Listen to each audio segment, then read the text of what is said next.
Today I will show you how to fix wheels on different toys. The plastic wheels can be easily broken.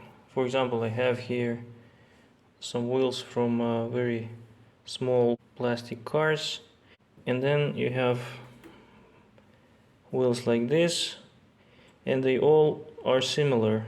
They kind of have this kind of a structure, a cylindrical part that goes attached to the wheel, through which a metal bar goes through, and it works like this.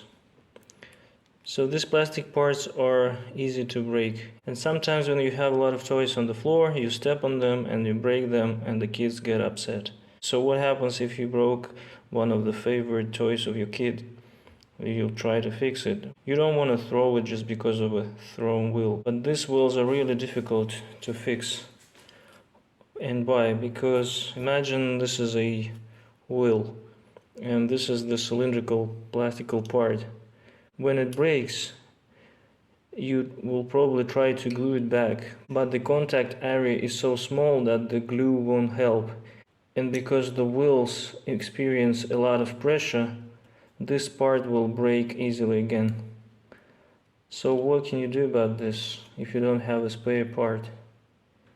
You can glue it back, and then you should fill the space with silicone. And this solution works. For example, check this out. I have this excavator and I had this wheel broken. And it goes with a track which exerts a lot of power on this part.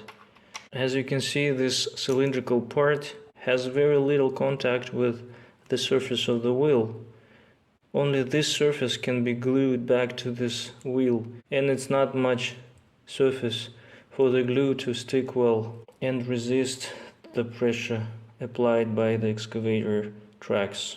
So the solution here was to glue the cylindrical part first back to the wheel, wait until the glue dries, and then fill this part with silicone. Silicones can have different qualities. If you use the highest quality silicone, it will glue these two parts much better, and the silicone will be harder and you'll get better results. I've used the cheapest silicone used for households, and it worked pretty well. This wheel now doesn't get broken and it resists the pressure applied by the tracks. Now I'm going to do the same with another part, which is even smaller. If you look at this part, this cylindrical part again got broken at the bottom, and now I glue it back. You can see there are some pieces of glue, but this will not be enough to keep the wheel attached to this cylindrical part here. Once I put it back to the car, it will break. So what I do now is I will fill it with silicone, and then the cylindrical part and the wheel will become like a whole part. And even if this axle pushes hard on the cylindrical part, it will not move anywhere.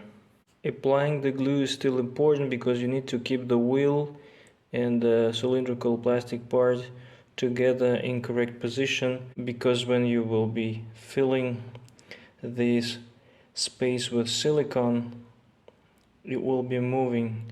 You should avoid these parts moving. So now I will fill it with the silicone.